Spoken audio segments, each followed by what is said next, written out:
Hey Snapchat. I wanted to talk to you guys for a little bit. It is 10:30, almost 10:30 here in Texas. I know I have followers from all over the world, but I want to talk about something very, very, very serious that's been going on, and people have been noticing things about me, and I just wanted to talk about it. So I might get a little emotional, but I'm gonna speak my truth and tell you guys what the truth is. So, I've always had issues, problems, and struggled with a lot of different stuff. And I definitely try to use my platform to talk about the things that I know that most Black people will not talk about. And I'm going to talk about that right now. In 2006, I was diagnosed with hydroglycemia. I know your next question is, what the fuck is hydroglycemia? Hydroglycemia, in layman's terms, is low blood sugar that can turn into type 1 diabetes. And when I found out that I had this condition, I don't like to say disease, I say condition, I was 14 years old. If you know me, you know that I was growing up, I was in the junior ROTC, and I really loved doing that activity and everything. So we had to run on Fridays for PT. It was getting us ready for the military, basically, because you had to run when you got into the military. And I hit my head and had a seizure. And that's when we found out that I had this condition. So I go to the hospital, and more stuff came out. And that's how we led to this, but I'll talk about that in just a second. When I was younger, I never had a problem necessarily with my weight. I had more issues with my shape than anything. You know, I developed very early in life. Some people say maybe a little too early, but I got my period early at like 8 or 9. And then shortly after that, I would say maybe a month later, I got boobs. So I was always very curvaceous and very curvy and always had a figure. But I never really liked anything about my body at all. I never liked anything. So that's when eating disorders and all those come into play. But that's a whole nother topic. I actually have that on my YouTube, and you can watch that video there. But hydroglycemia is very serious, and it's something that shouldn't be taken lightly.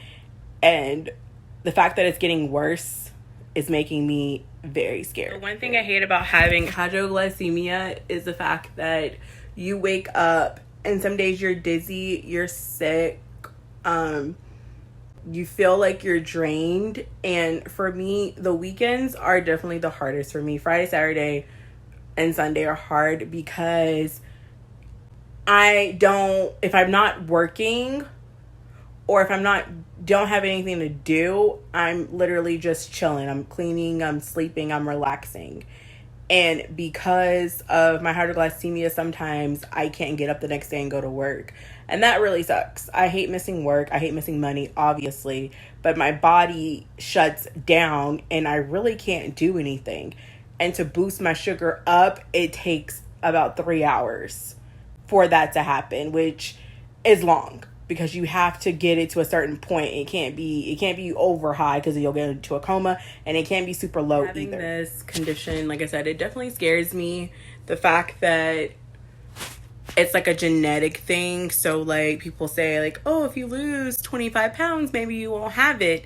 Has nothing to do with weight. A skinny person can get it, anything. But the scariest thing of all the symptoms that are on there, like your fatigue, coordination, you can't see sometimes. The scariest one is definitely seizures. And that scared me because if I'm having an episode and it's not a seizure, I'm having a regular one, I can call 911. When having a seizure and you're by yourself, that scares me because you can't call 911.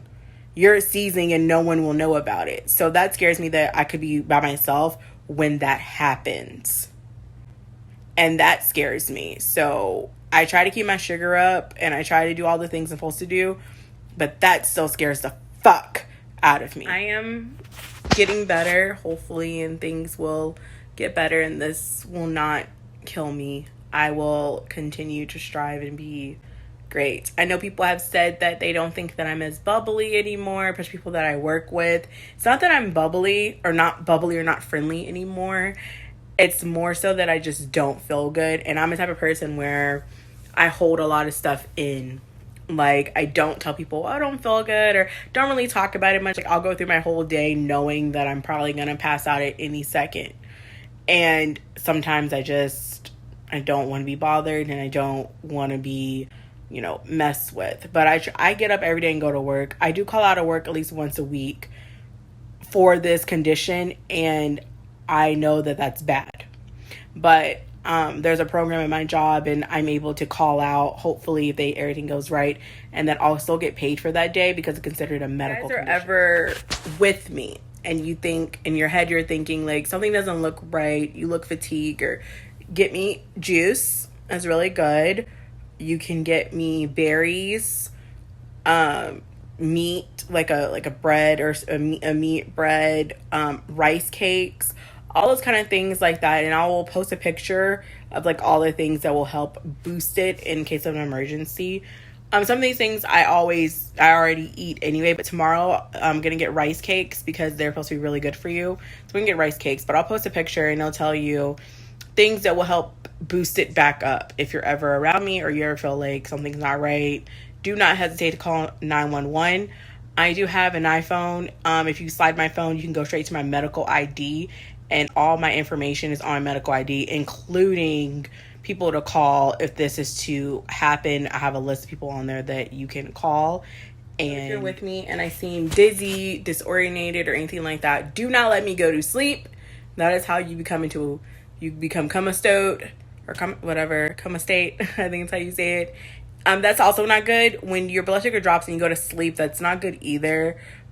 You need to eat immediately.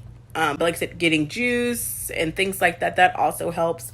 In the morning time, I do eat more while I'm at work because I have stuff like right in front of me. I have my berries, I have rice cakes, I have juice, I have everything kind of like close to me, so it's a little bit easier when I'm at work. Weekends are a little bit harder because I don't wake up at the same time, get ready for work, and all those. I don't really do any of that, so that kind of sucks. But thank you guys so much for supporting me, and I hope you guys continue to support me through this.